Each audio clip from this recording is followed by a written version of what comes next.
This call is now being recorded. Yes. Vamos lá, então. Vou compartilhar aqui a tela.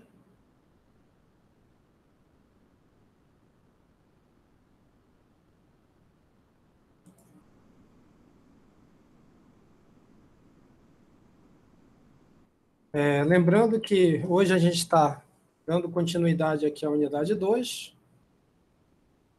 Nessa unidade, a gente vai trabalhar com as questões relacionadas à hidrovia, né? E também já falaremos um pouco a respeito de portos. Então, a gente vai falar hoje, literalmente, na verdade, é concluir uma parte que ficou em aberto da última aula, onde a gente tratou um pouquinho sobre a questão das embarcações. Voltou a falar um pouquinho sobre algumas tecnologias que são utilizadas hoje para facilitar a navegação, né, tanto no contexto de manobra, como também no contexto de navegação de longo curso, tá? Vou falar um pouquinho disso no início da aula. Também falaremos sobre a questão da praticagem, né? E como é que ela é feita, considerando aqui o nosso principal porto, que é o Porto de Santana. Falaremos, aproveitando já que a gente vai falar de Santana, um pouquinho de algumas características técnicas que nós temos com relação à Companhia das Docas de Santana. Tem vários elementos interessantes que a gente pode discutir no contexto de engenharia e a gente vai aproveitar a aula de hoje para falar sobre eles. E também, né, a gente vai aproveitar e iniciar essa parte de hidrovias, apresentar alguns conceitos e, claro, aproveitar para mostrar como é que funciona, né, o Porto de Santana, considerando as hidrovias que você tem chegando no mesmo. Eu não sei se é de conhecimento de todos, mas Santana, né, tem, de fato, uma localização privilegiada e você consegue acessar ele, né, considerando as hidrovias praticamente de todo o norte do Brasil, né, considerando o Rio Amazonas como principal. E a gente vai falar um pouquinho sobre essas questões na aula de hoje. A internet cai, a gente esconde um pouquinho aqui para facilitar. Então, os objetivos gerais dessa aula, pessoal, já falando um pouquinho mais detalhada dela, é apresentar algumas curiosidades sobre novas tecnologias em embarcações e, claro, vamos destacar a questão da praticagem, né? Principalmente esse papel do prático, que é uma profissão aí de grande remuneração e que tem essa função aí de, literalmente, trazer as embarcações que vêm lá de uma navegação de longo curso, principalmente, né, para os terminais, os piers que a gente tem ali na região do Porto de Santana. Então, aproveitaremos e falaremos dessas questões técnicas sobre o porto, né, incluindo a questão do seu acesso hidroviário, qual é a poligonal do porto, os piers que a gente tem nesses terminais e, principalmente, destacando, né, as grandes possibilidades de interligação que nós temos considerando Santana. E no final a gente vai novamente, né, aproveitar que a gente já está entrando nesse assunto de hidrovias, falar de alguns conceitos aplicáveis. Eu acho que vocês devem conhecer alguns, e a gente vai falar o que é uma barra, o que é um estreito, né, e outras terminologias que você tem dentro desse contexto de hidrovias, que nada mais é do que você navegar de uma forma mais interior, né, considerando os rios que a gente tem aqui no Brasil. Isso daqui a gente pula, mas podemos falar um pouquinho, né? A gente até destacou bem essa questão de navegação, né? Principalmente atrelando as movimentações que a gente tem de uma embarcação.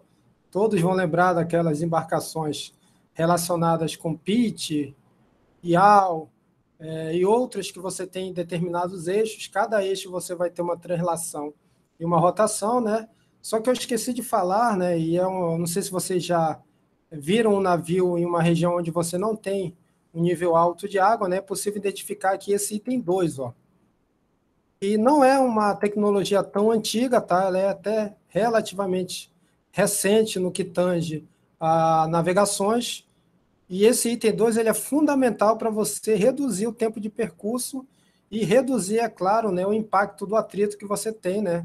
Mesmo a água sendo fluida, ela tem um atrito, né, considerando a embarcação. Então, esse item 2 aqui é o que a gente conhece como bulbo de proa, tá? Vocês já tinham visto isso? Eu acredito que sim, né?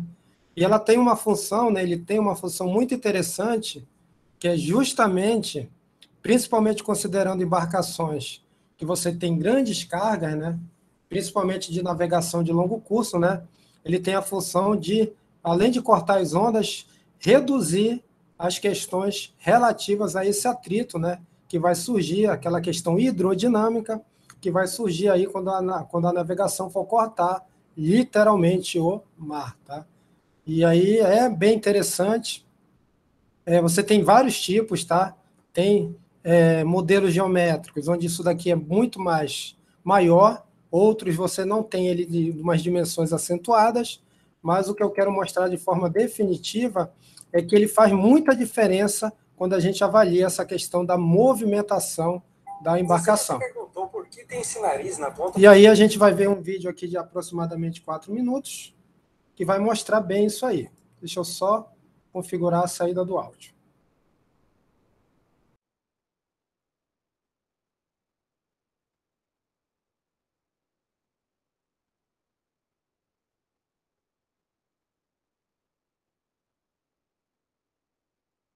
Dos navios um pouco abaixo da superfície da água, isso é o que se chama de bulbo de proa. Ele modifica a forma como a água flui ao redor do casco, reduzindo até 25% do arrasto, aumentando a estabilidade, a velocidade e reduzindo até 15% o consumo de combustível, permitindo uma maior autonomia. Antes de vermos como ele funciona, eu queria avisar que ativei o clube do Integrando Conhecimento aqui no YouTube. Agora você já pode ser um membro e ajudar a impulsionar o canal. Você terá o seu nome nos agradecimentos no final dos vídeos, emoticons personalizados e o meu eterno agradecimento. Não há nenhum contrato e você pode parar de pagar a qualquer momento caso mude de ideia. Agora, de volta ao vídeo. Quando o navio se desloca, ele gasta uma certa energia para empurrar a água que está na sua frente para fora do seu caminho, gerando ondas que se propagam ao longo do casco. Dentre os diversos tipos de resistências que o navio sofre, essa de criação de ondas é uma das que causa o maior arrasto. Aí é que entra a função do bulbo. As ondas geradas por ele interferem destrutivamente com aquelas geradas pelo casco do navio.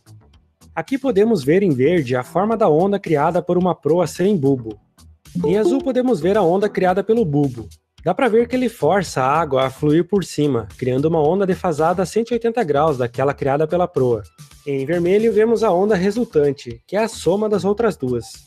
Neste caso, a onda criada pelo bulbo acaba cancelando em parte a onda criada pela proa. Isso reduz bastante o arrasto criado por ela. O comprimento do bulbo define a fase de interferência, que é a diferença entre os picos ou vales da onda do bulbo e a da proa. O que se deseja aqui é que elas sejam defasadas 180 graus uma da outra. O comprimento do bulbo é geralmente mais curto que a ponta da proa. Já o seu volume é em função da área do casco no meio do navio e determina a largura de seu sistema de ondas. Na maioria dos casos, o bulbo fica no nível do plano de flutuação, na superfície, aumentando assim o efeito de interferência nas ondas de proa. Claro que gerar essa nova onda com o bulbo também exige uma certa energia do navio, mas como a pressão ao longo do casco fica melhor distribuída, o arrasto final acaba sendo menor. O arrasto provocado pela geração das ondas de proa é mais significativo em embarcações com grande energia cinética, que é diretamente proporcional à massa e ao quadrado da velocidade. Por esse motivo, os bulbos são mais aplicados em navios mais rápidos, como os de transporte de passageiros e porta-contêineres, e nos de grande massa, como os petroleiros e os graneleiros. Nos navios pequenos e lentos, a resistência dos redemoinhos gerados pelo bulbo e da fricção da água na superfície dele faz ele mais aumentar o arrasto do que diminuir. O formato do bulbo vai depender da embarcação. Este, por exemplo, é muito utilizado em embarcações de transporte de cargas gigantes e mais largas. Já este outro, em formato de gota, é característico dos navios mais estreitos, de alta velocidade, como os cruzadores e navios de passageiros. Atualmente, os bulbos são geralmente projetados com uma forma em V embaixo, para minimizar o impacto do navio na superfície do mar em águas agitadas, efeito que produz forças extremamente fortes na estrutura do navio. Além de ajudar a reduzir o arrasto, o bulbo também serve como para-choque em uma eventual colisão, sendo bem reforçado e geralmente mais fácil de consertar ou substituir do que outra parte do casco. Mas isso também pode representar um perigo para os outros navios, porque pode penetrar o casco da embarcação e levar ao vazamento de substâncias perigosas. E por fim, muitos também a utilizam para a instalação de sonar, o mantendo bem longe do ruído dos motores. Incrível como um design que parece simples pode melhorar tanto a eficiência do navio, não acha? Espero que esse vídeo tenha sanado essa curiosidade. Não esqueça de clicar no Seja Membro e dar uma conferida nas categorias do Clube Integrando Conhecimento. Você vai ajudar muito e sempre pode mudar de ideia depois. Muito obrigado pela sua companhia e até a próxima!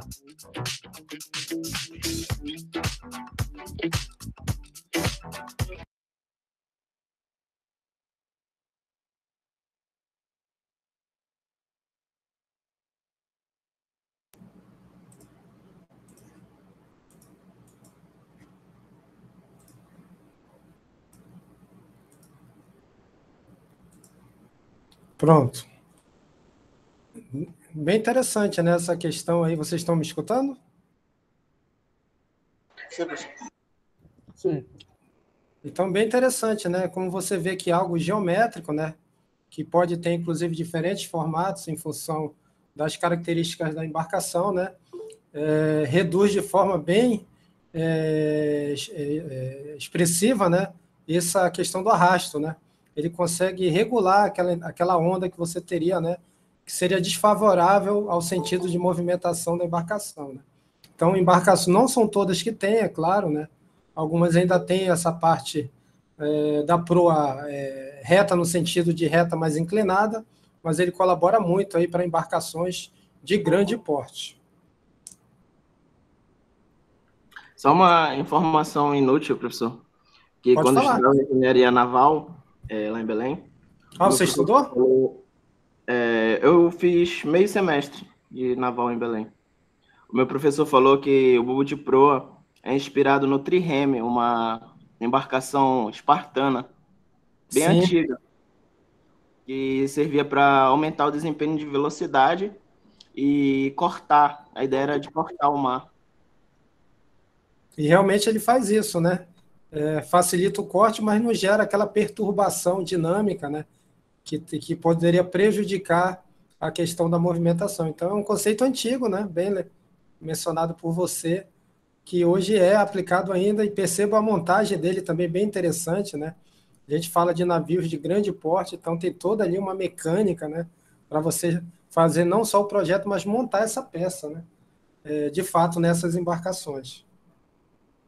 Certo, pessoal? Então, era o último ponto daquela parte geométrica, a gente falou de algumas características das embarcações. Eu tinha visto esse vídeo, só que eu demorei para encontrar ele. Quando encontrei novamente, eu já fiz o download e coloquei para vocês aí, para vocês também verem isso de uma forma bem interessante. É interessante, tem que saber, né? Se alguém perguntar, vai que você está num reality show e a pergunta dos 500 mil reais, aí pelo menos 100 mil vem para cá, né? Vai ajudar você, tá? Ok? Falando um pouquinho agora sobre as questões de praticagem, tá? A gente sabe que a praticagem é uma operação muito normal que você tem em qualquer terminal, porto, ao longo não só do Brasil, mas de qualquer país, né? E ela tem a função e pode ser definida como sendo o serviço de assessoria aos comandantes dos navios para navegação em águas restritas. O que seriam águas restritas? Seriam aquelas mais próximas ali do porto, que tem determinadas características geomorfológicas, né, que tornam ela bem específica. E aí vem essa necessidade de ter um prático, né, que é aquela pessoa que entende melhor, que já estudou, que já sabe onde tem um banco de areia, sabe que durante o verão o banco de areia vai estar numa posição X e no inverno ele pode estar escondido, mas de fato ele vai estar ali numa outra posição Y. Então é aquele cara que entende literalmente daquela geomorfologia do local. Isto é, onde existem condições que dificultam a livre e segura navegação, como, por exemplo, em portos, estuários e também caso de alguns trechos de hidrovia, né? Porque você não basicamente pegar uma embarcação e atracar. Às vezes você precisa conduzir ela por um trecho ainda referente a um canal que faz parte, claro, de uma hidrovia, tá?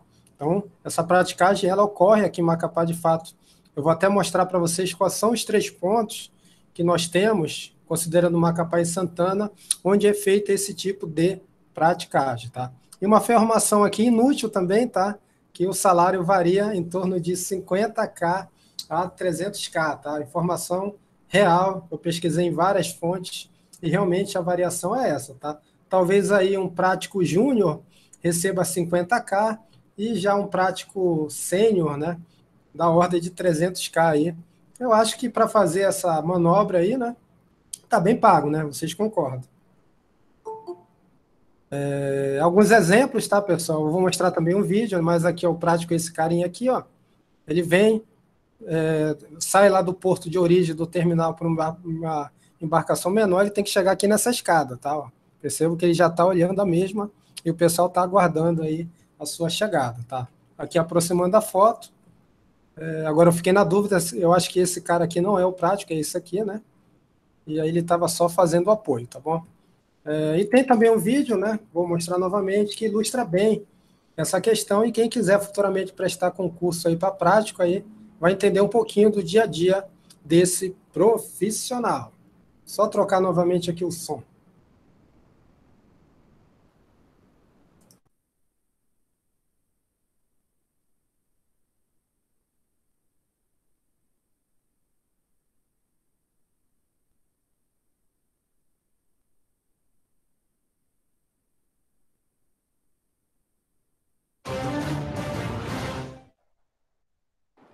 Hoje, o Jornal da Cidade vai te levar para conhecer uma profissão que quase ninguém ouve falar, mas é de extrema importância, principalmente para a nossa região. Cada navio que chega nos portos do Brasil precisa de ajuda de um profissional experiente para conseguir atracar.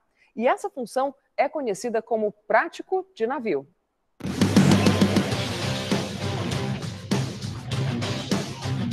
A cada ano, centenas de navios atracam no porto do Mucuripe, em Fortaleza. O terminal marítimo é a porta de entrada para muitos produtos, vindos principalmente da Europa e Ásia. Mas aqui chegam também grandes cruzeiros, como este, de quase 300 metros de comprimento, transportando milhares de passageiros. São embarcações imensas e parar com segurança não é tão simples como parece.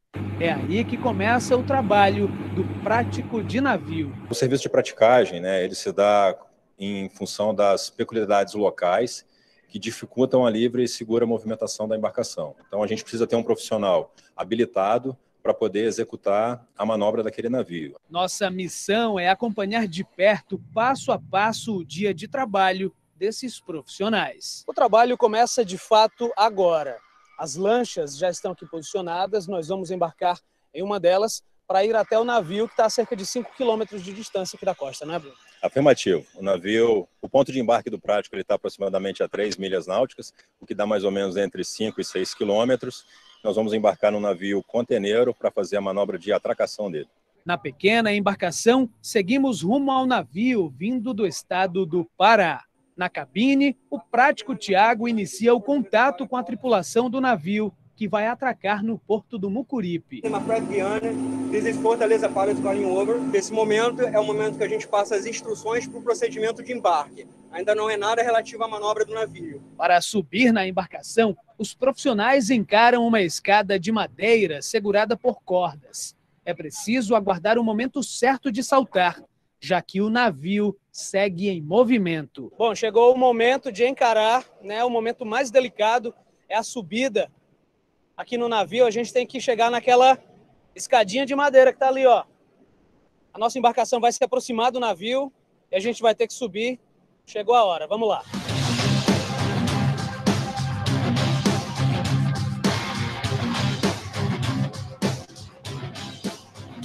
Finalmente aqui embarcando no navio. Olha, não é fácil não, viu? A subida requer mesmo muito esforço físico. Deu certo. Um bom embarque, foi realizado com bastante segurança e agora efetivamente vai iniciar a manobra. A gente vai subir, conversar um pouco com o comandante, iniciar a manobra de atracação, demanda do canal e atracação do navio.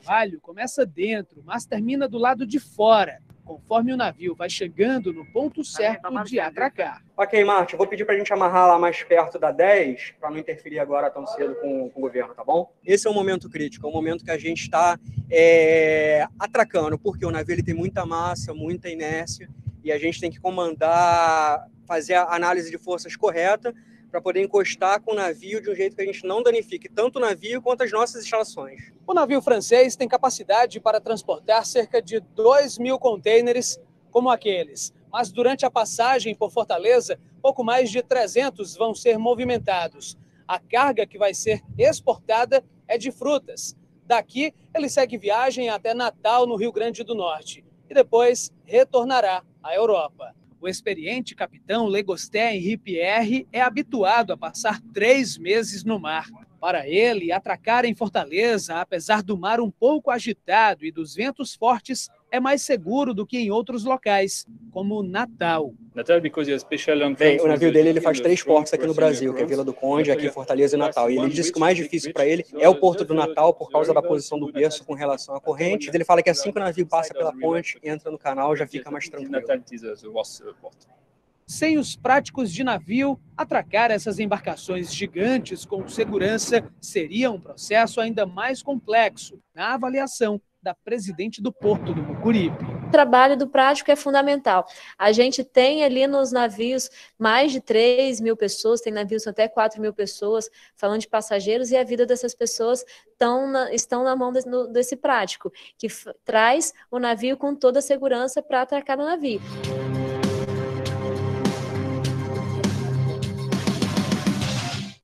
Acesse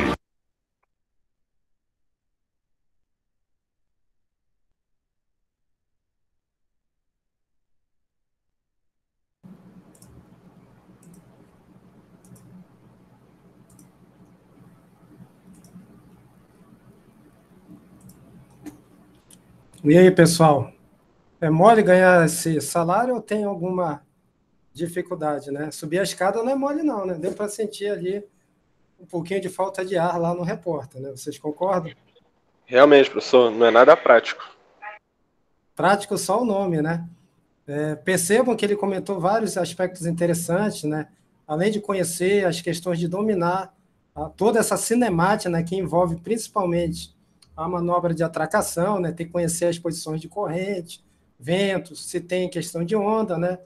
Conhecer a questão do tamanho. É uma manobra que precisa ser feita de forma segura. Então, tem todo o estudo, eu acho que eles fazem, inclusive, um plano, né? Não é decidido na hora, tem um plano, você vai fazendo aquele checklist, se tiver algo diferente, aí você pensa e faz uma manobra que seja segura, tá? Mas não é simples, tem que estudar bastante aí. Vou até, depois da aula, baixar a última prova de prático para ver o que cai, né? Mas deve cair aí, a questão mais fácil é de fenômeno dos transportes, com certeza. Falando um pouquinho do nosso contexto, tá, pessoal?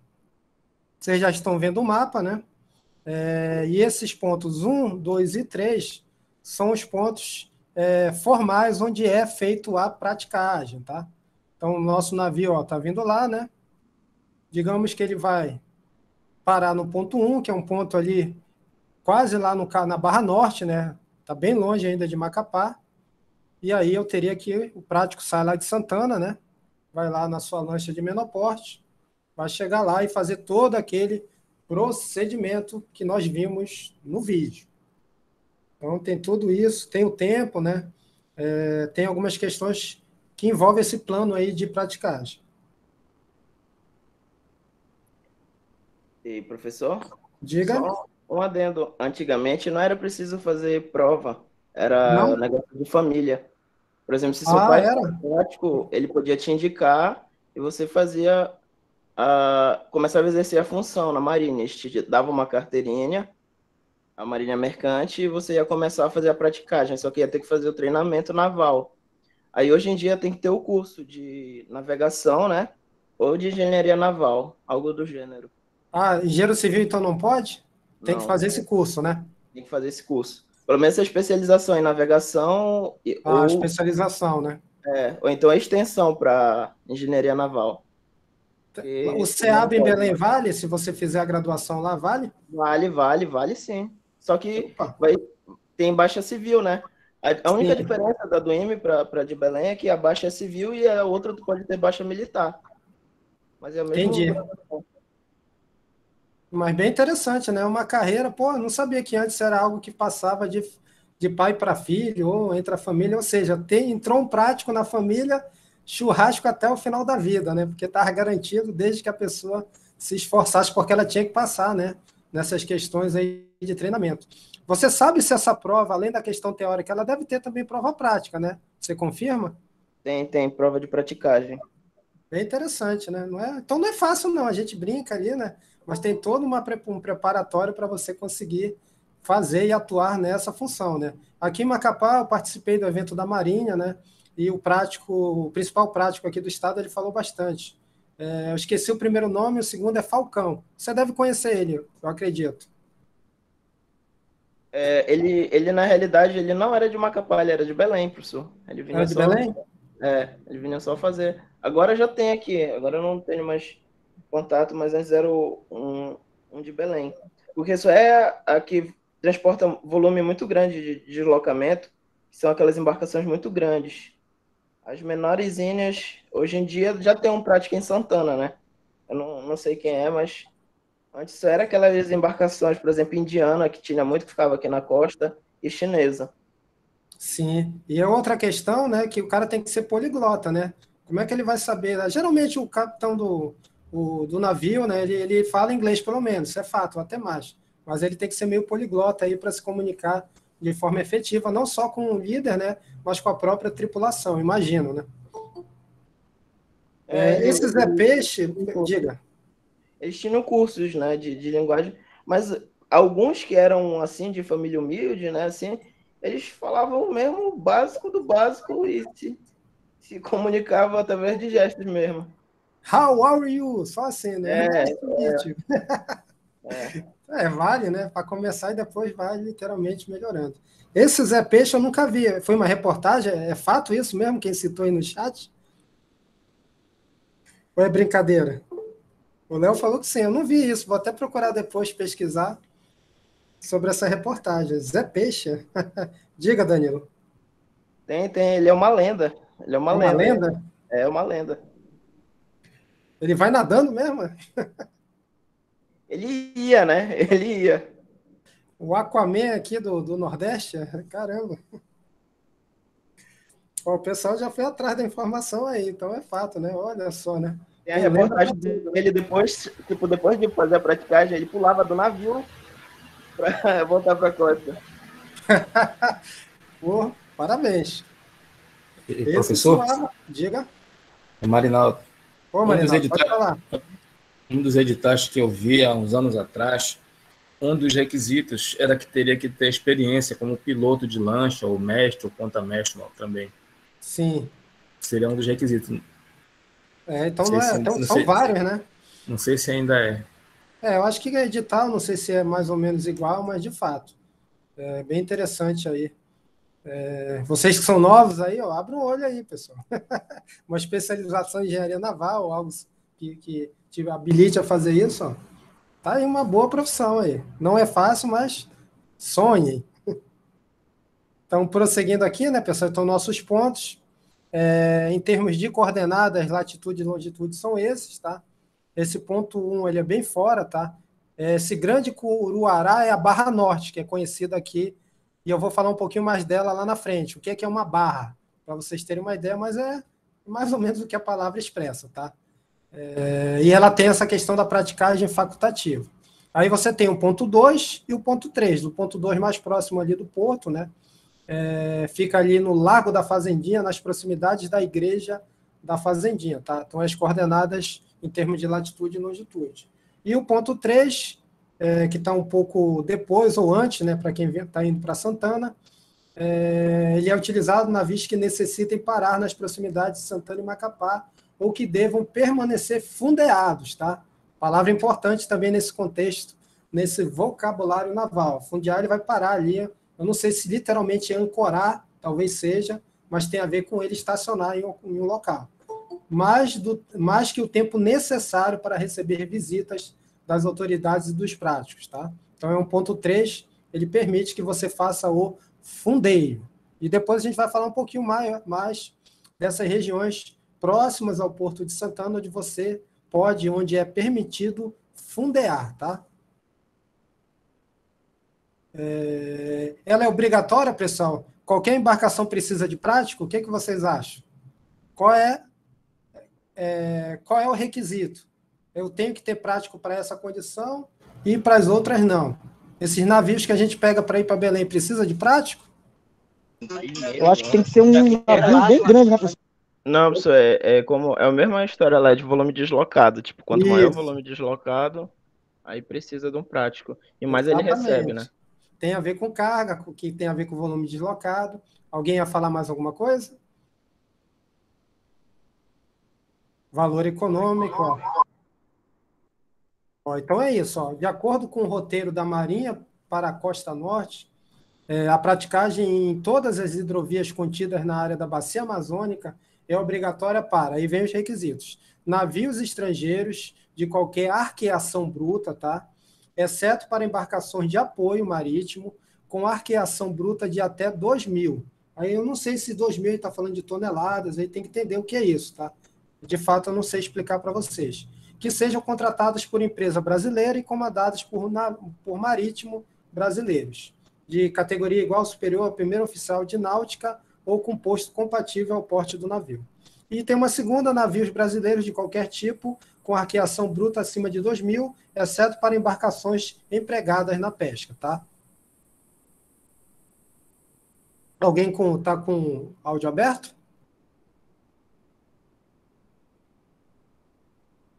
Então tem a ver com arqueação, que tem a ver com volume deslocado, tá bom?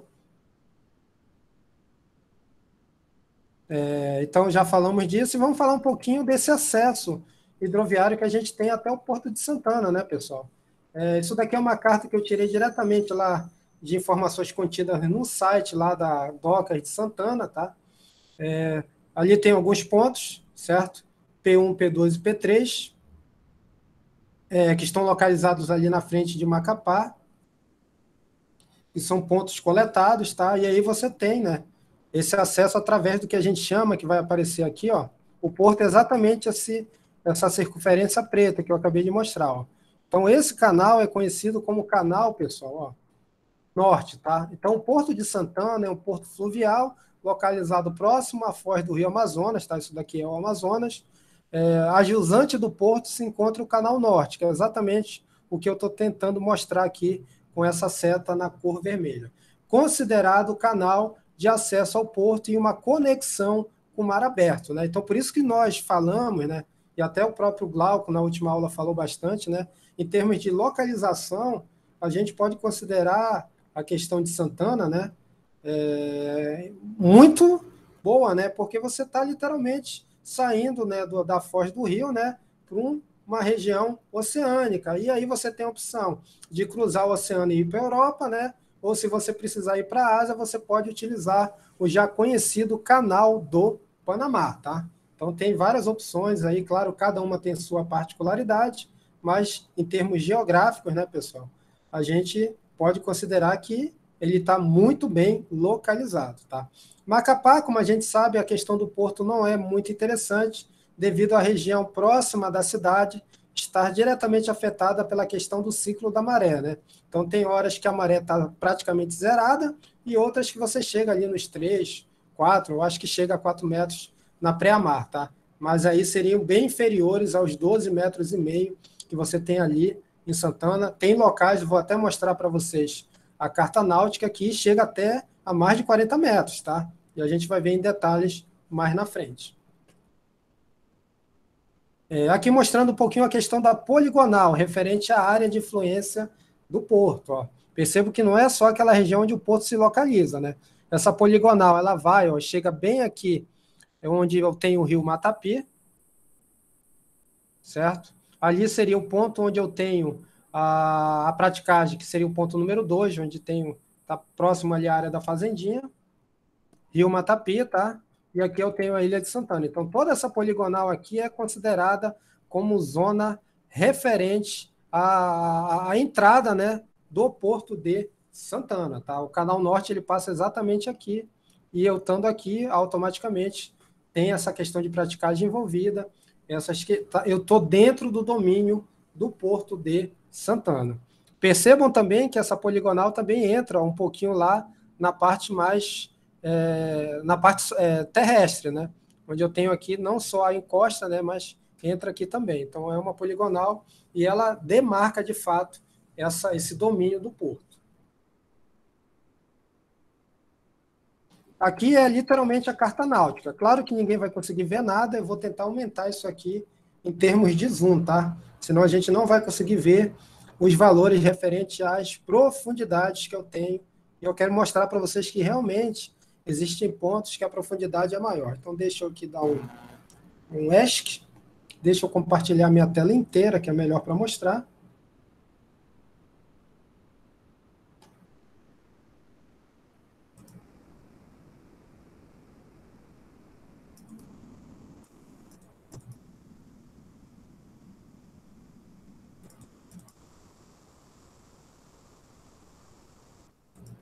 Eu vou abrir a carta náutica mesmo, que aqui vai distorcer, não vai dar para ver. Então vamos lá abrir a carta.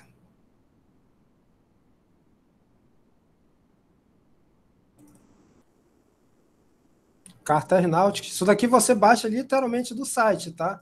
Da Marinha tem um link lá que você consegue baixar de Macapá e do Porto de Santana, que é o que eu quero mostrar para vocês.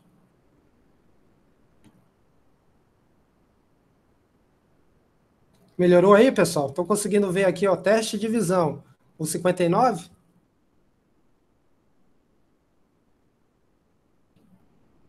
Não trocou a tela ainda, não? Tá. Sim, professor, não está vendo. Tá vendo aqui, né? Ó, aqui é aquele cais da Portobras, tá? Certo, ó. Aqui eu tenho aquele da Brumazo, ó, onde tem aquela chaminé. E é o que eu quero mostrar para vocês aqui, ó, na parte literalmente que é aquele antigo porto da Icômia, ó. Percebo que aqui eu tenho uma marcação de profundidade de 42 metros, tá? Isso daqui não é 91, tá? É 9,1 metros. Ó, o mais próximo da costa eu teria 5, mas considerando a área de influência do cais, ó, e até o Glauco falou, se eu não me engano, na apresentação da aula passada, né? Que realmente, ó, 42 metros é muita coisa, né, pessoal? Vocês concordam, né? Ó, vem aqui. Professor, diga. Eu tenho a seguinte dúvida, né? A gente se encontra aqui, acho que dá para dizer Santana também, Santana e Macapá na foz do Rio Amazonas, né? Sim. Aí a gente sabe que o Rio Amazonas tem essa coloração por conta da sedimentação, né? Sim. Enfim. Aí eu pergunto assim, essa carta náutica, ela é feita de mês a mês, assim, né? Tudo bem que assorear, né? Vamos dizer assim, ou sedimentar mais de 1 metro a cada 1 ano, não sei se é muita coisa, pouca coisa, mas eu imagino que esse calado ele sofra muita variação, né? E então essa carta náutica teria que estar sendo atualizada constantemente, né? Eu não sei qual é a frequência, tá? Mas eu acho que quando você adota esse valor, não é geralmente o valor nominal. Eu acho que eles fazem uma avaliação dessas questões de variação, considerando sedimentação e outras questões que podem ser feitas, tá? Eu te confesso que eu não sei te dizer qual é a frequência, né? E como é que você chega nesse valor, por exemplo, de 42, tá? Mas o que eu sei é que ela tá valendo, tá? Literalmente, quando a gente entra lá no site, né? Eu poderia utilizar essa carta aí para fazer o meu plano de navegação e, claro, meu plano de atracação, tá? Se ela tá valendo, eu entendo que ela esteja, né, num contexto de aplicação válida, tá? Só que, de fato, a sua pergunta é pertinente. Aí a gente teria que ter um conhecimento bem mais profundo com relação à navegação. Infelizmente, eu ainda não cheguei nesse nível, tá? Mas boa pergunta, e a gente vai procurar tentar até ver realmente do que se trata isso. Tranquilo, valeu, professor. Mas concordo com você, tem essas questões, sim. E eu acredito que não sejam variações grandes, tá? Que não comprometam muito do que está aqui, mas elas existem de fato. Professor, diga. Acredito eu que eles devem utilizar sonar, alguma coisa do gênero. Sonar, hoje, né? Porque hoje em dia já tem aplicativo, software, para fazer essa parte que seria manual, entendeu? Tipo, tem alguns aplicativos, que nem como a gente usa AutoCAD, Revit, eles usam o Garmin. Sim, Um eu aplicativo acho que os de próprios cartas. navios, né, Danilo, eles podem fazer essa leitura e passar algumas informações para o órgão que trata dessa questão da atualização das cartas náuticas, né? De fato. Isso, claro, que também varia com a maré, né, pessoal? Porque se a maré é maior, aumenta essa altura, né? Aí, qual é a maré que foi considerada? A pré-mar? Talvez não, né? Que seria a condição mais favorável. Por mais que em Santana a maré não é tão variante. A gente tem uma questão, até pela geomorfologia do local, uma área mais abrigada, né? Devido à própria ilha de Santana, certo? Mas bem interessante a pergunta do Júlio aí e também a sua participação nesse contexto. Então, ó, em termos nominais, considerando que isso daqui está válido, né? Nós podemos afirmar de fato, olha aquele 2,5 que a gente viu lá no site das docas de Santana, tá? Então, tem um calado bom aqui para navegação, tá? Não só navegação interior, mas até navegação de longo curso. E aí entra naquele contexto, que é o quê, pessoal? Infelizmente, hoje, o Porto de Santana ainda é literalmente uma bagunça. Eu tenho aqui embarcações de transporte de passageiros, de pequeno, médio e até grande porte, né, no caso aí, misturado com zonas onde eu tenho questões relacionadas a transporte de carga. Então, vira uma bagunça, né? O Glauco até deu uma ideia interessante, que é avaliar qual seria o impacto, eu entendo que seja positivo, né? De transferir toda essa parte aqui de passageiros, ó, lá para o Rio Matapi, né? Lembrando que mais aqui na frente, o que a gente tem? Tem a ponte, né? Se a gente tem um modal rodoviário, se a gente criar uma zona ali, um terminal de passageiros, eu, em vez de ir literalmente ali pela JK e chegar lá em Santana, né? Eu poderia ir utilizando a rota ali da Duca Serra, e chegaria lá no terminal, e daqui ele vai, pessoal, é o Rio Matapi, sai por aqui, e pode ir por aqui ou por aqui, talvez por aqui seja o melhor, né? Fazer os seus translados, que geralmente é Belém, né? Baixo Amazonas, ali a região do Xingu também. Tudo isso são normais você ter embarcações que fazem esse trajeto para passageiros principalmente, tá? Bem interessante essa questão de avaliar o impacto, eu entendo que seja positivo, né? De retirar a galera aqui de passageiros e jogar aqui para o Rio Matapi. Depois eu passo lá no grupo o link para vocês acessarem a carta náutica, tá? Quando você abre a de Macapá, é bem interessante ver que realmente as profundidades são bem pequenas, tá? Foi até cogitado, eu acho que só foi mesmo algo bem superficial, né? Criar um porto aqui na Ilha de Santana. Não sei se seria aqui ou aqui, mas olhando aqui a questão da carta, né? Tem profundidades razoáveis, tá? Principalmente aqui nessa zona aqui branca, né? Que é literalmente a zona que eu posso considerar que eu tenho o canal, né? Professor, essas profundidades aí são naturais ou foi dragado mesmo? Eu acredito que sejam naturais. Eu não lembro, olha que eu nasci em Belém, mas vim novo aqui para Macapá. Eu não lembro de um processo específico de dragagem, até considerando que a região ela é extensa, tá? Mas na minha concepção, eu entendo que seja natural. Mas uma outra boa pergunta aí, que a gente pode pesquisar. Tava pensando aqui em uma mecânica dos fluidos aqui, que essa parte é estreita, né? Acho que a água vem com velocidade e leva tudo lá para perto de Macapá, que é mais aberto, sei lá o que. Aí Pode acumula ser, né? lá A de gente tem que fato. entender a movimentação da corrente, né? Para a gente poder ver como é que isso funciona. De fato, né? Olha o Igarapé da Fortaleza aqui, ó. Ponte aí. Aqui, quem gosta, um ótimo restaurante aqui, o Flora. Ok, pessoal, em relação à carta náutica? Então, vou fechar aqui e vamos voltar para a apresentação. Só reduzir o zoom agora.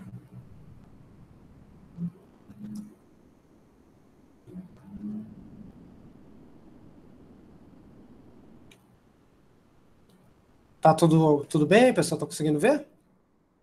O meu não atualizou aqui no celular, tá? Falando um pouquinho da questão do canal, a gente até mostrou de forma mais detalhada na imagem anterior, né? Mas aqui é legal para a gente entender esse contexto, considerando aquela poligonal, né?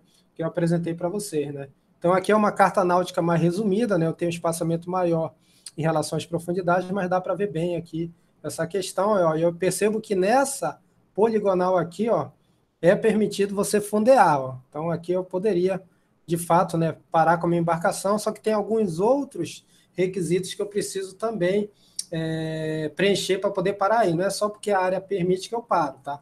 Tem outras questões que a gente vai ver mais na frente, tá? Esses mapas, pessoal, não sei se vocês já perceberam, foram elaborados pelo LabTrans, lá da UFSC, tá? Lá de Santa Catarina. Eu acho que até o Lucas está fazendo parte da graduação lá, né? Então, eles provavelmente fizeram algum trabalho aqui nessa região de Santana, né? E geraram vários mapas. Ó, basicamente, todos que eu estou utilizando, tirando a carta, foram elaborados lá, tá? E a gente vai ver muitos deles na aula de hoje, tá? Bem interessante, né? Nesse contexto aí. Isso daqui foi o último relatório que eu encontrei com relação a CDS, tá? Docas de Santana. Aqui eu tenho já a hidrovia do Matapi, ó. Geralmente esse símbolo aqui que tem a ver com hidrovia, né? E aí os portos, aqui ele já está fazendo a atualização e está chamando de terminal privativo da Zamin, né? Ferros Sistemas do Amapá, tá? Aqui mostrando a extensão desse canal, ó, é da ordem de 8 quilômetros, tá? E aqui mostrando a menor largura que eu tenho, 429 metros, tá? Então, tem um canal com uma boa distância aí e tem uma largura num ponto menor, né, que eu tenho entre a ilha e a parte do Porto de Santana aqui, de 409 metros. Então, qualquer embarcação aí, de médio até grande porte, passaria tranquilamente, né? Vocês concordam?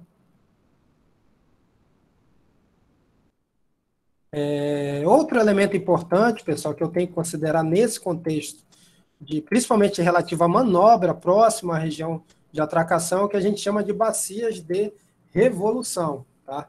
E eu estou mostrando nessa imagem, que também foi produzida lá pelo LabTrans da UFSC, que é exatamente indicando que eu tenho duas bacias de evolução, tá? Ó, que é a bacia Liar, que está aqui próximo à ilha do Mucuim. Todo mundo sabe o que é Mucuim, né? E aqui, literalmente na parte frontal, a parte de terminais, a bacia de Evolução 2, tá? Isso daqui, pessoal, literalmente é uma região onde é permitido fazer aqueles movimentos de revolução, né?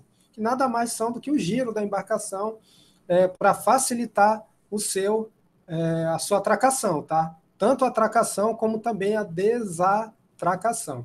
Está até escrito aí em cima, as bacias de evolução são áreas de manobras onde as embarcações realizam os giros necessários para a atracação e desatracação, certo? Então tem duas regiões aí específicas.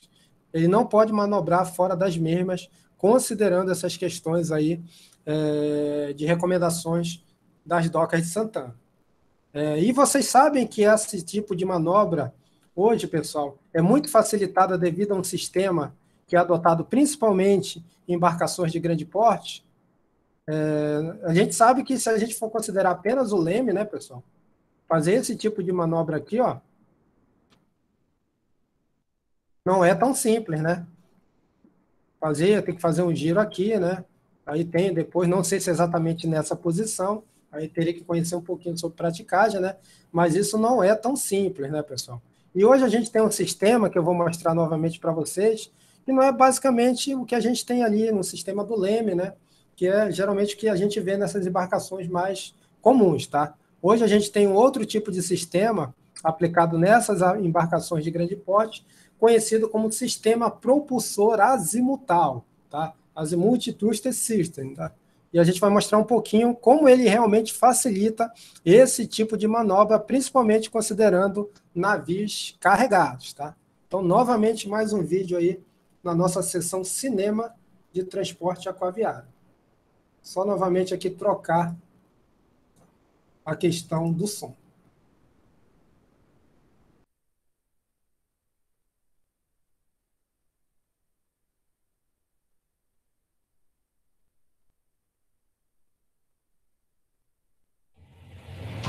Apesar da grandeza e da capacidade de carga que os navios modernos conseguem carregar, enquanto navegam pela imensidão dos oceanos, é a sua capacidade de manobrabilidade quando chegam de uma longa viagem que salta logo à vista.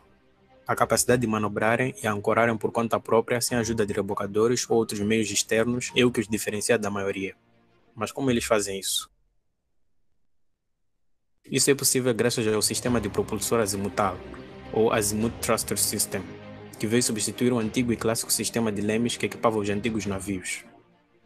Em navios mais antigos eram usados lemes, em que o seu princípio de funcionamento consistia em desviar o fluxo do fluido no qual o navio está inserido, no caso, o fluxo d'água, de maneira que com o princípio de ação e reação, o navio era manobrado para a posição desejada. Então, se pretendesse curvar o navio para a direita, os lemes posicionados na parte traseira ou popa do navio eram defletidos para a direita. Com isso, a parte traseira do navio se movia para a esquerda e a parte dianteira ou proa se movia para a direita, que era a posição desejada. Embora a engenhosidade e beleza, o sistema era bem ineficiente e muito pouco prático, já que não permitia ao navio manobrar corretamente e muito menos em espaços relativamente pequenos, ou quando estivesse parado ou se movendo a baixas velocidades, já que nesses casos não havia fluxo de água suficiente para que a deflexão do leme causasse o efeito de rotação no navio. E por isso era sempre necessário a ajuda de rebocadores para manobrar corretamente o navio e o ancorarem em portos.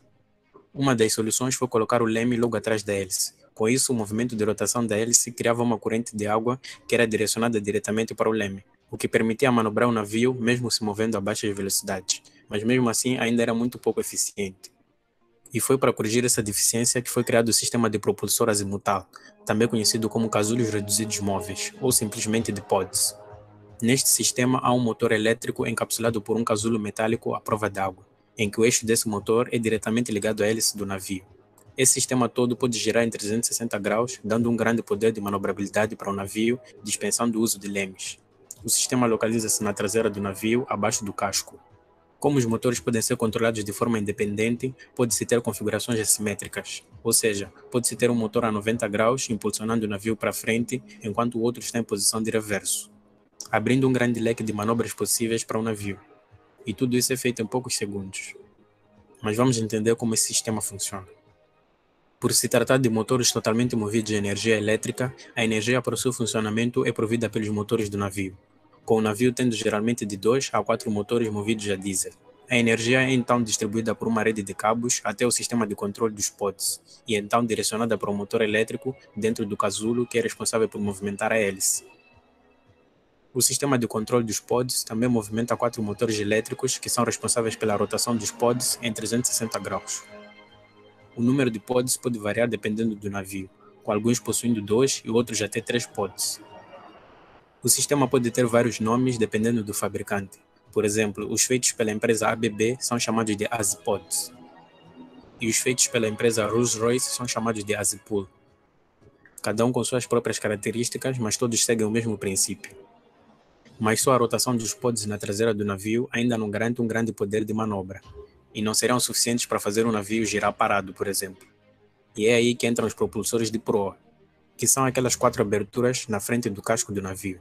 Dentro delas há 4 motores geralmente elétricos, protegidos por grades para evitar que coisas indesejadas acabem por ser sugadas, danificando os motores. A posição dos motores, ou seja, para onde eles apontam, é intercalada. Então, se o navio possui 4 motores de proa, 2 são usados para mover o navio para a esquerda e os outros 2 para a direita. Com isso, o navio é capaz de girar em 360 graus, mesmo estando parado, algo impensável com o uso dos lemes. Embora o sistema seja muito bom, a abertura desses buracos na frente do navio ocasiona um aumento da resistência do navio enquanto ele se desloca pela água. Com isso, o navio precisa fazer mais força para poder se mover, o que aumenta o consumo de combustível. Por isso, o diâmetro e a localização das aberturas deve ser muito bem calculada pelo pessoal que projeta o navio. Os pods são muito eficientes, compactos, silenciosos, fáceis de operar e mais baratos em termos de manutenção. E por se localizarem mais afastados do casco do navio, criam menos ruído e vibrações, tornando a viagem mais confortável.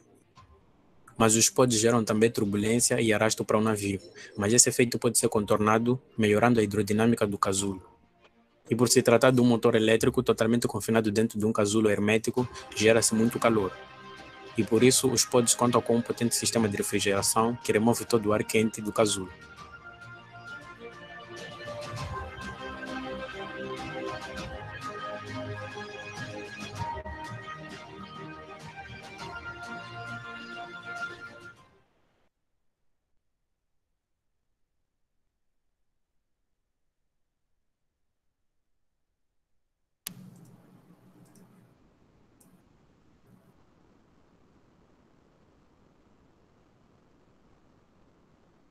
E aí, pessoal, gostaram aí? O pessoal que tem embarcação aí já tá na hora de fazer o upgrade, né? Vocês concordam?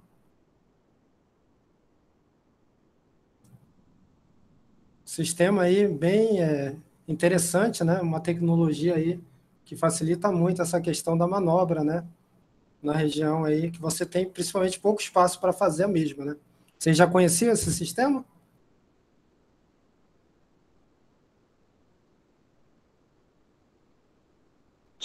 Professor, ainda não. Aí só complementando sobre essas questões de sistema, esse documentário que eu sugeri aí como dica no chat, Sim. ele é uma embarcação, né? Chega a ser militar a embarcação, que eles vão para alto mar, né? Aí o mar é muito agitado e tudo mais. E o barco, a embarcação, ela tem um sistema para se manter ali, né? Como é que eu posso dizer? Estacionária, né? Independentemente da onda que venha, de qualquer direção, qualquer altura, o navio sempre permanece ali no mesma posição, né? Enquanto os mergulhadores estão lá embaixo, conectados por uma linha de vida. Aí é um sistema de 10 redundâncias lá, que as 10 redundâncias dão problema e, enfim, tudo acontece. Interessante, né? São questões que a gente vê em documentários, né? Mas, de fato, a engenharia naval é considerada, né, uma das mais evoluídas nesse sentido, né? Muita tecnologia aplicada nesse contexto. Até o Raigo falou aí com relação aos propulsores, né? Não sei, né? Tudo é questão de teste, né? Verificar essa questão que você mencionou, né? Então, a gente aproveita aqui as nossas sessões cinemas aí para mostrar um pouquinho também dessas questões vinculadas à embarcação, né? A embarcação é um dos elementos que fazem parte do transporte aquaviário, tem que ter hidrovia, né? E também tem que ter os terminais e, claro, os usuários e cargas. Então, voltando aqui, né? Então, vamos voltar agora para a questão do Porto de Santana. A gente já viu a poligonal, vimos a extensão, a largura mínima, né? Também tivemos a oportunidade de visualizar a carta náutica, né? Que deu uma ideia geral das profundidades, que são muito boas para a região. Falamos que é uma região abrigada, né? E com relação aos piers, a gente tem dois principais, que é exatamente naquela área da antiga Icome, ó, que é o Pier 1, ó, que é esse daqui, onde eu já tenho até na imagem aqui uma embarcação atracada, e tenho também o meu Pier 2. É nessa região que aparece aquela curva lá, de nível, né? Só que é uma curva de profundidade, de 42 metros, tá? Então, percebo que realmente aí eu tenho uma boa possibilidade de calado, né? Praticamente qualquer embarcação, mesmo carregada, poderia atracar aí com facilidade, certo? Lembrando, né, pessoal, não sei se vocês vão lembrar, mas a maioria das embarcações de grande porte que vêm aqui e se aproximam do porto, elas estão vazias, né? Porque elas vêm pegar insumos. E é até uma questão interessante, né? Talvez um incentivo que pudesse ser feito pelas autoridades era trazer alguma coisa nelas, né? Já que elas vêm vazias e saem cheias. Não dá, será para fazer algo aí nesse sentido? Talvez uma questão aí geopolítica, né, que envolva questões econômicas, né? Mas, de fato, é bem interessante avaliar esse contexto. Só complementando, de acordo com a NPCP-CPAP, as atracações no Porto de Santana devem ser realizadas durante o dia, a maré enchente e por bombordo, tá? Lembro lá das posições que eu tenho, né? Boreste e bombordo. E as desatracações somente durante o dia e com a maré enchendo. De acordo com os representantes da autoridade portuária, todo mundo já sabe o que é, né? A duração média do período de enchente para a atracação/desatracação é de 4 a 5 horas. Então, tem toda uma logística. Com a atracação ocorrendo somente no início da enchente, nas 2 primeiras horas, pois, após esse período, a corrente atinge velocidades muito altas que prejudicam a amarração do navio. Então, tem todo esse estudo, né, pessoal? E a orientação que está lá no guide da Companhia das Docas de Santana é exatamente essa. Então, percebam que não é qualquer horário, né, que não é qualquer condição que é permitido tanto essa manobra de atracar como também de sair do terminal, tá? Então, tem toda uma questão aí envolvida. Novamente, aqui, ó, um mapa feito lá pelo LabTrans, tá? Daqui a uns 5 anos vai aparecer aqui Unifap, será? Com relação às áreas de fundeio, né, onde a embarcação fica um tempo parada, né, considerando aí já novamente o nosso mapa, né, a gente tem aqui 4 regiões. Ó. Essa daqui, que eu chamo de 1, que é mais afastada, ó, já é mais próxima ali da parte oceânica, né? Tem uma região intermediária aqui que é chamada de 2. Essa poligonal, ela reflete em escala exatamente qual é a região permitida, tá? Tem uma região menor aqui, mais próxima já de Santana, que é a 3, né? E tem uma região aqui, ó, chamada de 4. Então, essas 4 posições, né? Essas 4 poligonais são as que são onde eu tenho a permissão de fundear a minha embarcação.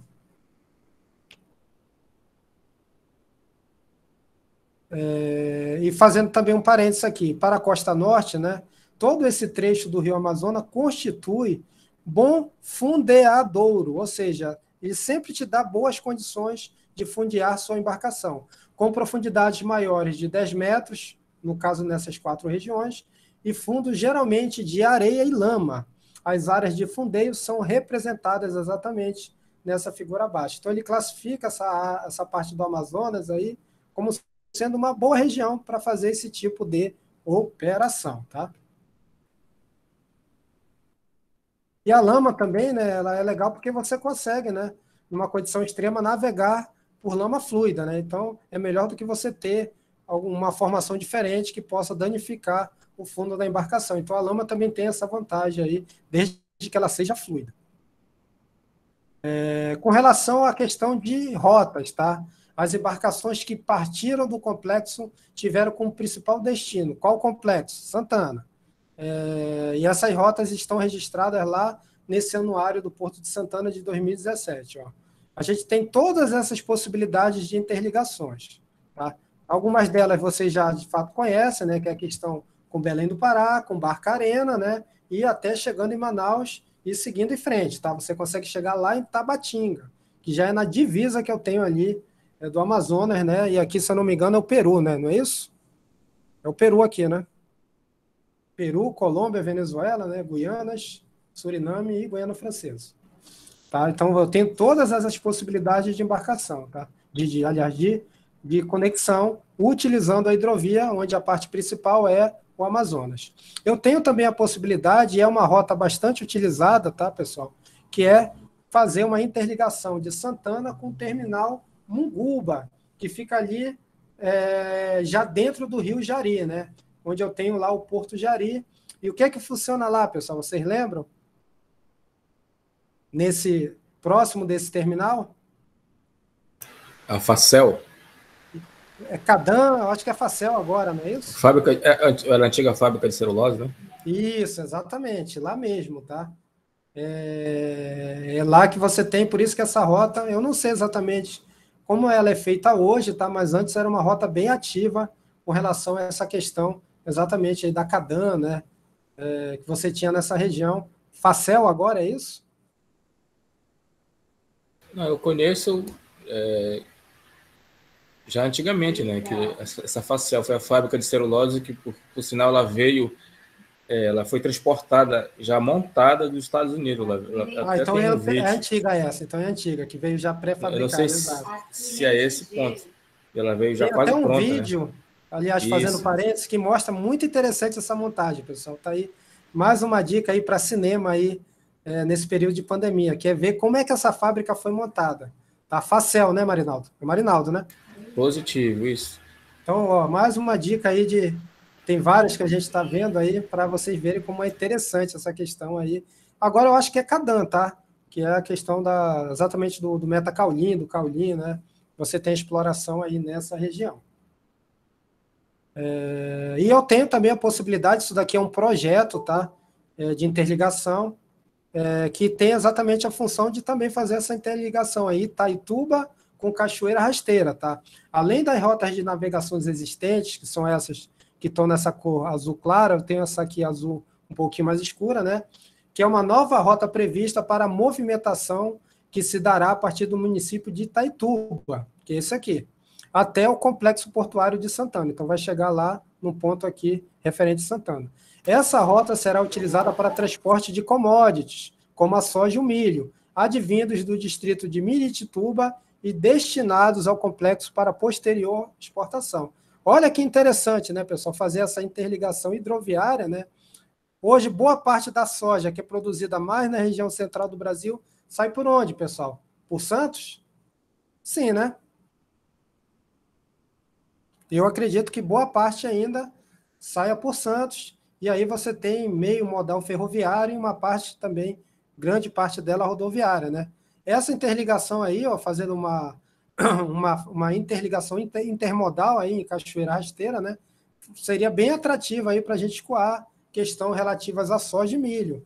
Mais um atrativo aí para o Porto de Santana. Não sei a que passo está isso, mas é bem interessante, tá? Alguém falou no chat? Não.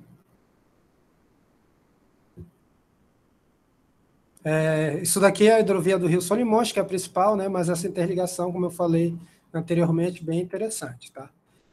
Falando um pouquinho das questões, das características dessas hidrovias, que formam esse complexo aí, que tem como ponto de ligação Santana, ó, a gente tem, ó, Santana, Porto Jari, Terminal Munguba, ó, uma distância aproximada de 275 quilômetros. E nesse trajeto, nessa rota, eu tenho passagem tanto pela hidrovia do Rio Amazonas, como também pela hidrovia do Rio Jari. Considerando Belém Santana, aí eu tenho parte dela na hidrovia do Rio Tocantins-Araguaia, parte dela também vai entrar naquela parte de estreitos e furos, que a gente vai comentar mais na frente, como também parte dela pega a hidrovia do Amazonas, somando aí, ó, uma extensão da ordem de 720 metros. Manaus-Santana, que é uma rota bem interessante para a gente fazer, né? Quantos dias são aí? 3, 4 dias de viagem, de rede, balançando, 1.300 quilômetros, tá? Aí eu tenho Barcarena-Santana, 660 quilômetros, e Itaituba-Santana, 830 quilômetros, tá? Percebo que há a migração entre várias hidrovias, considerando esses trajetos, que hoje são feitos considerando, tirando o que está projetado aqui, ó, mas eu acho que ele já existe hoje, já que essa informação é de 2017, né? São rotas que ocorrem considerando Santana como ponto. Aqui falando um pouquinho melhor, e já caracterizando essas hidrovias, ó, já aparece até o símbolo aqui na imagem, né? E é bem interessante a gente ver, pessoal, fazendo um zoom aqui na parte referente à proximidade do Complexo Portuário de Santana, ó, que a gente tem algumas regiões interessantes, né? Essa do Jari eu já falei, que tem a ver com o terminal lá de Munguba, né? Mas a gente tem 2 pontos aqui, ó, que são chamados de Barra Norte e Barra Sul, tá? Que são pontos onde eu tenho a entrada ou a saída de navegações provenientes do Porto de Santana, né? Ou vindos de fora, né? Passando por aqui. Então, elas não passam aqui pelo meio, tá? De forma preferencial, elas fazem ou por aqui, aí vai depender das condições aí que tem a ver com a própria carta náutica e com as questões também de maré. Não sei se tem a ver com o tipo de carga, tá? Aí teria que analisar mais profundamente isso aí, tá? Então, segundo a nossa referência aí, o escalado dos navios que demandam ao Porto de Santana é limitado pela profundidade do canal do Grande Coará, que é essa Barra Norte aqui, indicado na figura 70, que é essa. Sendo essa a principal via de acesso à bacia amazônica. Então, a Barra Norte aqui é o nosso, literalmente, canal de entrada, tá, pessoal? E nesse caso aí, né, o calado máximo é da ordem de 11,5 metros, segundo a Marinha do Brasil, aí nessa publicação de 2006. Tá? Então, tem essa questão de limitação aí nesse contexto. Mostrando de uma forma mais efetiva essa questão da Barra Norte e da Barra Sul, ó, percebo que barra tem a ver com esse formato aqui, ó, tá? Que é literalmente uma barra aí, que a gente pode visualizar na imagem. Então, eu tenho aqui a minha Barra Sul, ó, que é essa vermelha, e lá a laranja, a minha Barra Norte, o Porto de Santana aqui. Está um pouquinho mais perto da Norte, né? Mas é possível interligar aqui novamente com a Barra Sul, tá? Mas esse caminho aqui ele é mais natural, principalmente para embarcações que vêm aí do Oceano Atlântico. Aqui você tem já uma condição maior de manobras, né? Mas me parece, né? Aí tem uma vantagem também, vir por aqui, que você tem uma zona mais abrigável, né? Ó. Você tem as ilhas aqui protegendo, então eu acredito que as ondas, marés e correntes são reduzidas nesse trajeto aqui. Aqui não, né? Então ainda está literalmente pegando uma boa parte da influência do oceano e a gente tem um efeito, né, do Rio Amazonas jogando para lá, ó. Dá para ver aqui pela tonalidade, né? Até aqui ele vai e aqui já tem a água do mar, tá? Então percebam que tem essas condições aqui, isso é variável, é dinâmico. Bem interessante essas imagens satélites, né? Para a gente avaliar a força do rio, né, do Amazonas, versus a questão da influência das águas do oceano, né?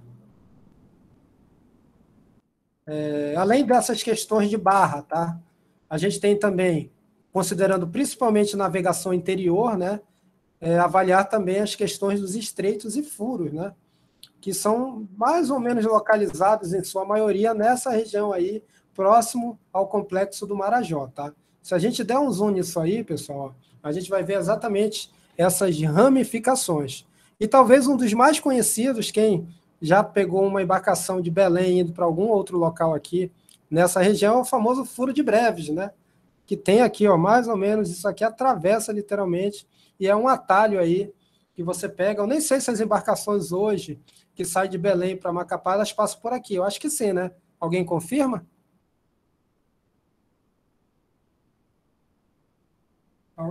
Temos algum aqui navegador aí entre Belém e Macapá?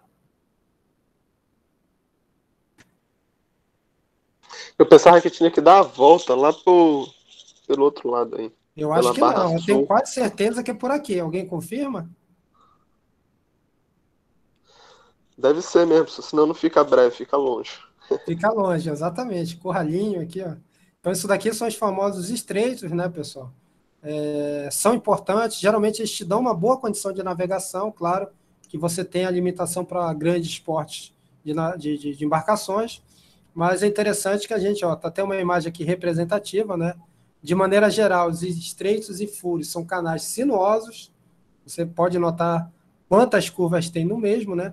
De largura reduzida, margeados por barrancos compostos por vegetação densa e por terras baixas e alagadas, não apresentando acidentes geográficos notáveis, que facilitem a orientação durante a navegação. Informação da ANA, Agência Nacional de Águas, de 2016. Então, é muito comum você ter navegação interior aqui, considerando esses estreitos, tá? Muito comum, inclusive. Claro que eu tenho que ter alguns cuidados, pessoal, tá?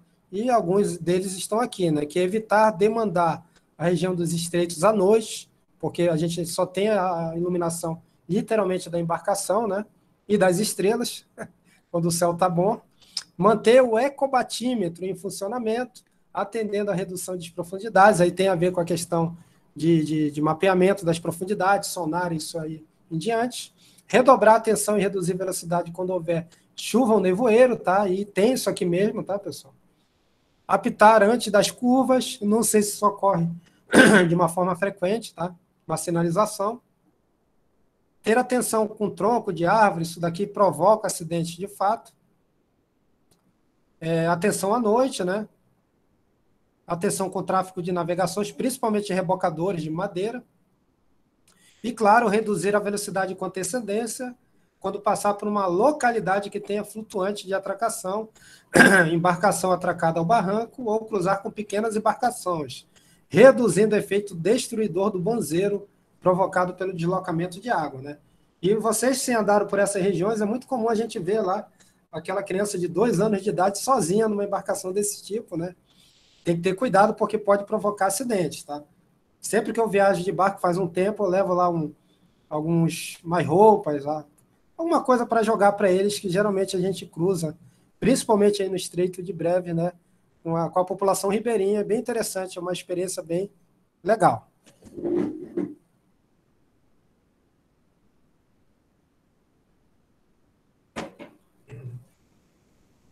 Uma vez eu joguei a camisa do Flamengo, só que o Ribeirinho jogou de volta. Aí, quando eu joguei do Botafogo, apareceu canoa de tudo que é lado.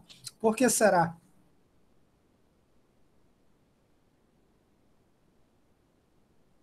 Outra questão importante, pessoal, é que se deve evitar fundeio na região, tá? Por mais que às vezes você tenha profundidade, né? Imagine um navio parado ali, vai gerar provavelmente, né, a não possibilidade de você ter, né, a condição de passar por ele. Então você não faz isso, por mais que seja uma região boa, por ser abrigada, você evita fundear dentro de estreitos e furos, tá, pessoal? E outra questão importante é também, aí vem da própria experiência, né, do comandante, que é evitar isso aí, pessoal. O que vocês enxergam aí na imagem? São os famosos o quê? Bancos de areia, né, pessoal? Vocês concordam? Inclusive, a gente sabe, né, que essa questão é um alerta, né?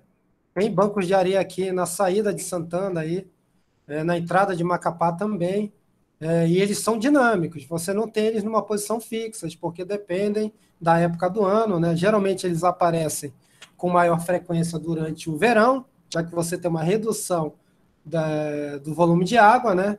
E aí tem que ter cuidado para não sofrer ou ficar literalmente preso no banco de areia e precisar ser rebocado, ou até ter um acidente com relação a isso, tá?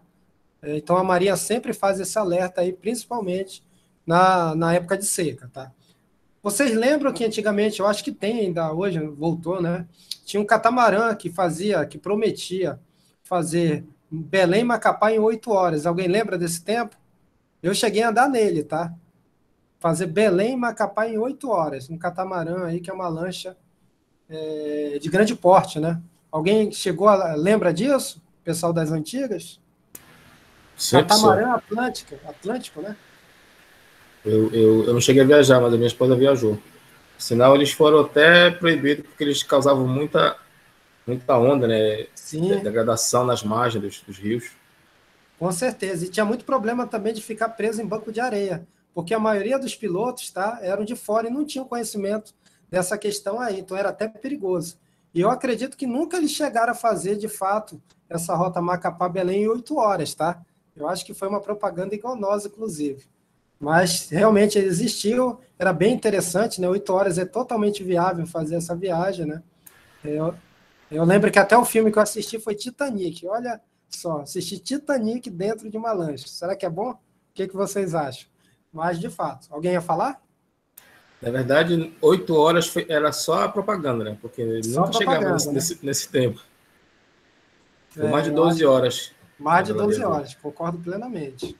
Mas existiu, tá? Depois coloquem no Google Catamarã Atlântico. Uma curiosidade, professor.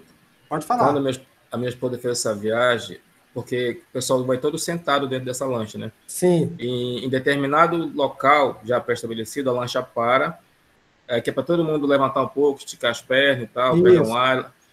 E nesse momento tinha um rapaz que estava fumando um cigarro no parapeito lá da lancha. Ele só tirou o sapato, pulou no rio e foi embora para a mata. Ficaram horas esperando ele voltar. Aí só comunicaram lá a guarda, a capitania, né? E seguiram viagem. O cara pulou na água e foi embora. Nem era o famoso prático lá, né? Isso daí era literalmente... Eu não sei se ele olhou essa vida boa do ribeirinho, né? Rapaz, não tem conta, não tem trabalho, não tem nada. Tudo bem, né? Pega o açaí, pega o peixe. É curioso o fato. Ele pulou na água e foi embora, não voltou. Tiveram que seguir viagem, só avisaram a capitania. Caramba, hein? Coisas interessantes, uma boa conversa de bar, de fato, mas pelo que você falou, ocorreu, né? Lendas urbanas, não, lendas aquáticas. Obrigado aí pela história, mas de fato, interessante. Tá, pessoal? E já fechando aqui a nossa aula, falando um pouquinho também das questões de sinalização, né, pessoal? E todos sabem que o principal objeto utilizado para sinalização são as famosas boias, né? Inclusive, podem ser estruturas fixas ou próximas da área costeira, ó. Considerando essa região do Porto de Santana, o Canal Norte ali, ó, tem muita delas, tá? Certo? Quem viaja ali vê uma bem próxima ali da Fazendinha, certo? Você tem ali, eu não sei exatamente qual delas é, considerando essa numeração que está aqui, mas percebo que há diferentes formatos que eu posso ter e elas são fundamentais, né, pessoal? Para a gente conseguir, né, navegar de forma tranquila. É uma informação posicional importante que a gente tem, tá? Então, até tinha uma definição. O sistema de sinalização náutica é o conjunto de sinais de auxílio à navegação, faroletes, sinais de alinhamento, balizas, boias luminosas e boias cegas, instalados para proporcionar segurança à navegação no canal de acesso, à bacia de evolução de portos e terminais, ao longo de rios, lagos, lagoas e destina-se a demarcar os limites de canais navegáveis e áreas de manobra, indicar águas seguras, alertar sobre a presença de perigos à navegação, indicar presença de cabos ou canalizações submarinas e outras áreas especiais. Então, a gente não vai detalhar isso no curso, mas é importante vocês sempre relacionarem a questão da boia a um sistema de navegação. E que, claro, quem está conduzindo a embarcação sabe bem interpretar o que cada uma representa, tá, pessoal? Perfeito? Nossas referências e vamos aí finalizar com a nossa frequência. Professor, nesse meio tempo aí, gostaria de falar sobre o formulário, né, do transporte. Pode Mas ser? não é transporte urbano?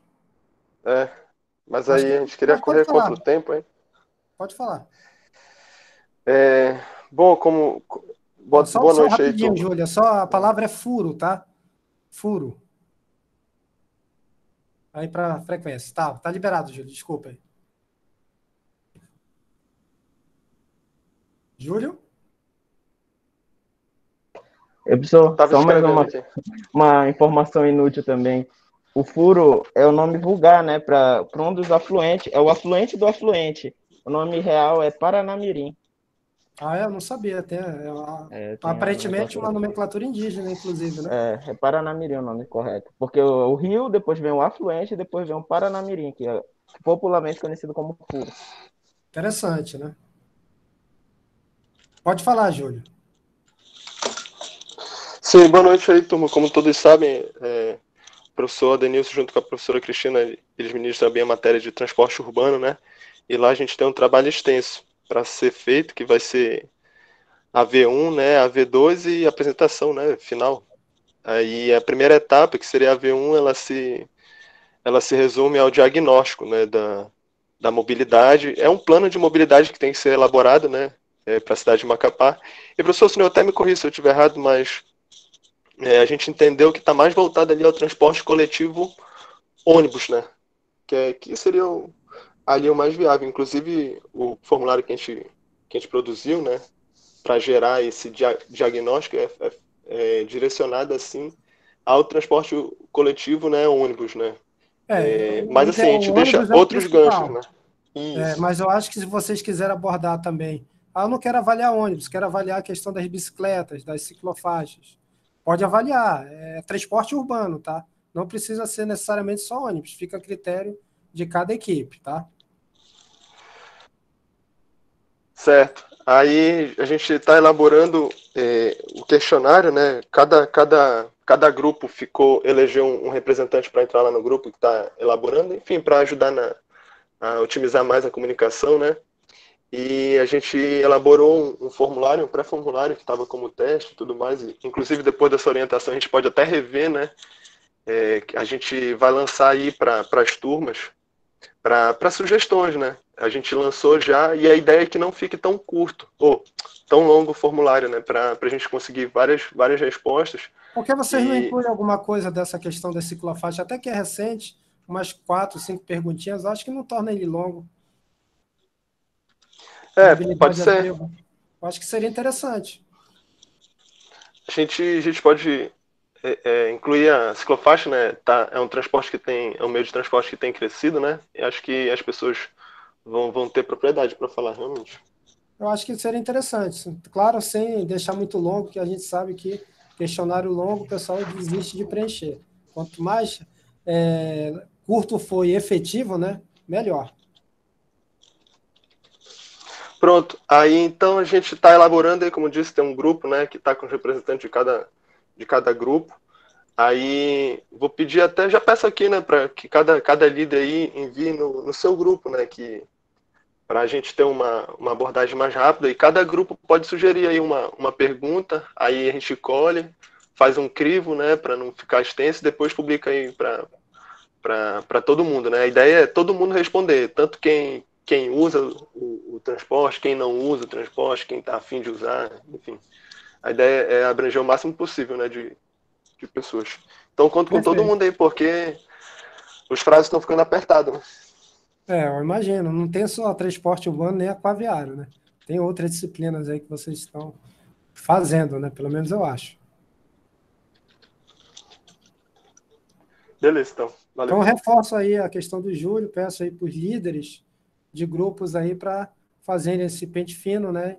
E fornecer essas questões aí com a maior brevidade possível. Mais algum ponto, pessoal? Podemos fechar? Já vou, então, literalmente encerrar a nossa gravação e uma boa noite a todos.